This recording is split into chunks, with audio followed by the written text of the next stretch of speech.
183 मरीज की सामने आ चुके हैं और एक की बताया जा रहा है मौत हो चुकी है। जयपुर में आंकड़ा 101, उदयपुर में 21, जोधपुर में 15। प्रदेश के स्वास्थ्य विभाग ने कोविड अपडेट जारी किया है और उन आंकड़ों को हम आपको बता रहे हैं। बहुत तेजी से कोविड की संख्या बढ़ रही है मरीजों की।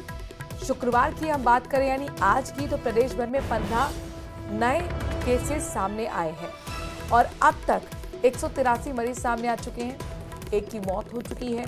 जयपुर का आंकड़ा 101 पहुंच हुआ है, उदयपुर में 21 और जोधपुर में 15। प्रदेश के स्वास्थ्य विभाग ने कोविड को लेकर ये नया आंकड़ा जारी किया है।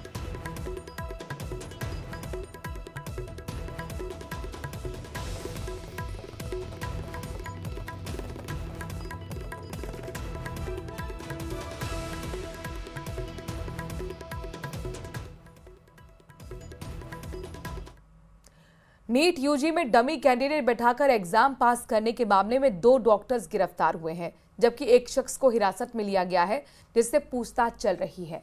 एग्जाम पास कराने के लिए 60 लाख रुपए में सौदा किया गया था। अब इस मामले में और भी खुलासे हो सकते हैं।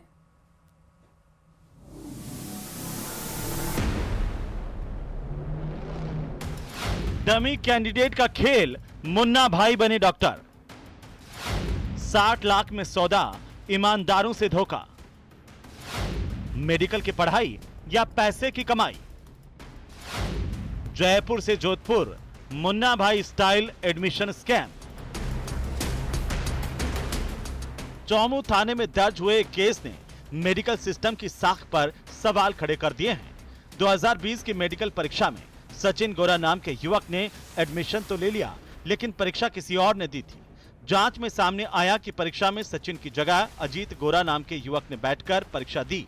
आवेदन पत्र में सचिन की जगह अजीत की फोटो लगाई गई और इसी के आधार पर सचिन को जोधपुर एम्स में सीट मिल गई। पुलिस ने डॉक्टर सुभाष सैनी को भी गिरफ्तार किया है, जो इस फर्जीवाड़े की अहम कड़ी माना जा रहा है। आइए एक नजर डालते हैं कि आखिर क्या है मामला। सचिन गोरा वर्तमान में MBBS final year AIIMS Jodhpur का स्टूडेंट है। सचिन ने 2020 में नीट यूजी पास करने के लिए सुभाष सैनी से संपर्क किया।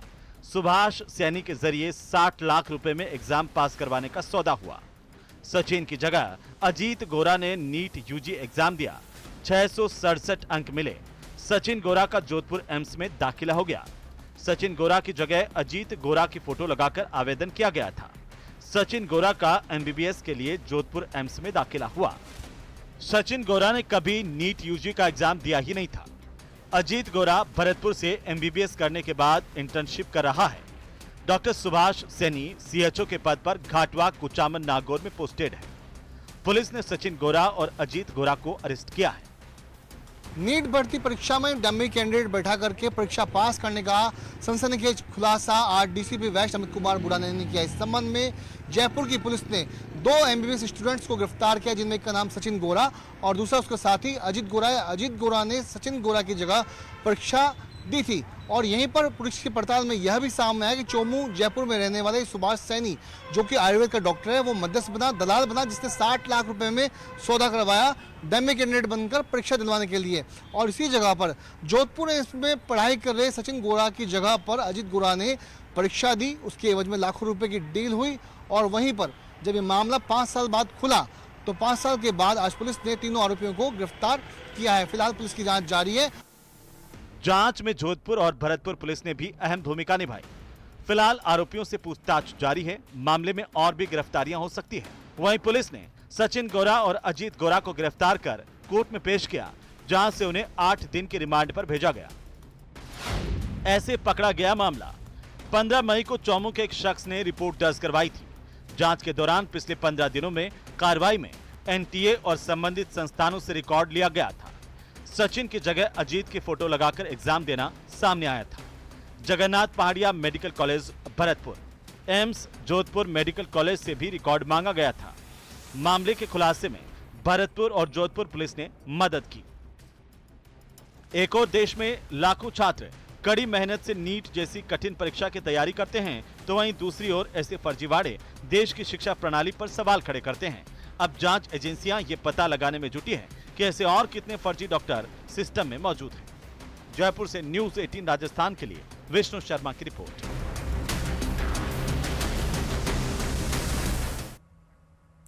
ऑपरेशन सिंदूर के सीजफायर के बाद भले ही भारत पाकिस्तान के बीच सीमा पर तनाव कम हो गया हो, लेकिन देश में सियासी पारा अभी भी गर्म है। कांग्रेस की ओर से लगातार ऑपरेशन सिंदूर के बाद बने हालातों पर सवाल उठाए जा रहे हैं। कांग्रेस नेता राहुल गांधी के बयान पर बीजेपी के प्रदेश अध्यक्ष मदन राठौर ने तीखा पलटवार किया। राठौर ने कहा कि दो देशों के संघर्ष के बीच अपने देश के नेतृत्व पर सवाल उठाने वालों में राष्ट्रभक्ति की कमी। जहां तक राहुल गांधी की बात, तो उन्हें भी पता होना चाहिए कि वो क्या बोल रहे हैं। कैसे शब्दावली प्रयोग करते हैं, राहुल जी कब क्या बोलते हैं उनको कुछ घंटों बाद में पता चलता है। पहले वो बोल देते हैं, कैसा भी कुछ भी शब्द प्रयोग कर लिया।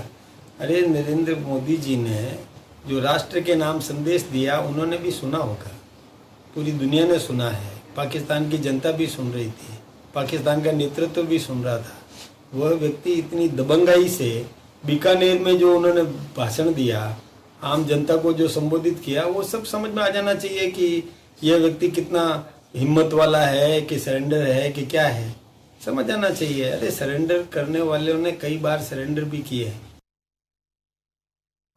परिवहन एवं सड़क सुरक्षा विभाग के जयपुर आरटीओ प्रथम का कमर्शियल व्हीकल के खिलाफ विशेष अभियान लगातार जारी है।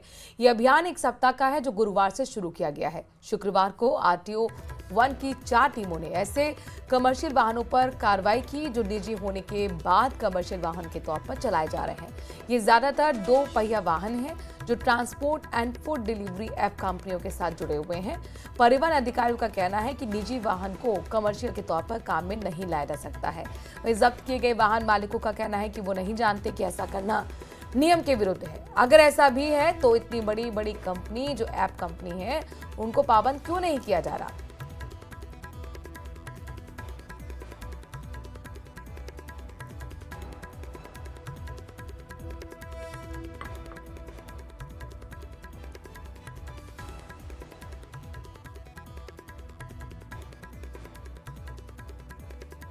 व्हीकल प्राइवेट जो टू व्हीलर हैं, उनको जो विभिन्न डिफरेंट कंपनीज़ है वो उनको उनमें यूज़ कर रहे हैं। जैसे ओला हुआ, उबेर हुआ, या रैपिडो हुआ, जोमेटो हुआ, उन सब में यूज़ कर रहे हैं वो।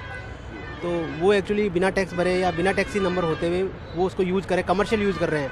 तो उसके लिए क्या है कि टैक्स लाइबल होता है, इसलिए हम उनको सीज कर रहे हैं गाड़ियों को। इंश्योरेंस नहीं है तो पहला तो जो चला रहा है उसकी भी जिम्मेदारी है, उसके अलावा वो दूसरी सवारी को लेके जा रहा है तो उसकी भी जान आफत में आ रही है। जो कंपनी इनको बुक कर रही है और उनको दे रही है कि ये व्हीकल चले, तो उनको चेक करना चाहिए कि भाई उन्होंने टैक्स जमा करा रखा, डॉक्यूमेंट्स कंप्लीट है या नहीं है, उसके बाद ही उनको अलॉट करना चाहिए। तो कितने चालान, कितनी कार्रवाइयाँ, कितने सीजर आपने किया अभी? आज ये 25 चालान बनाए हैं, 25 की 25 सब सीज की है गाड़ियाँ सारी। सर कंपनियां कोई ऑप्शन नहीं है, कंपनियां प्राइवेट गाड़ियां अलाउ कर रही है और इसको पकड़ने के लिए जैसे इन्होंने राइड बुक करी है, फिर बुलाया है, फिर पकड़ा है। तो तुम क्या चाहते हो कि कंपनियां क्या करें? कंपनियां ऑब्जेक्शन उठाना चाहिए, कंपनी को वार्निंग देना चाहिए, अखबार में न्यूज़ आनी चाहिए भाई पीली बाटी गाड़ी अलाउड नहीं है। पकड़ते जा रहे हैं और 25-30 गाड़ियों का यहाँ ढेर लगा दिया और रामनिवास बाग में यहाँ तक पार्किंग का शुल्क और देना पड़ेगा। 2-3 दिन बंद रहेगी, क्या पता 400 लगेगा, 500 लगेगा, उसका भी पता नहीं, और वहाँ आरटीओ जाना पड़ेगा। इससे अच्छा तो वो कंपनियों को पाबंद किया जाए कि कम से कम उनको ये तो रहेगी भाई टैक्सी नंबर रहेगी भाई, जब भी आप रैपिडो में चला सकते हो, उबर में चला सकते हो, जोमेटो में चला सकते हो, ये तभी लोगों को पता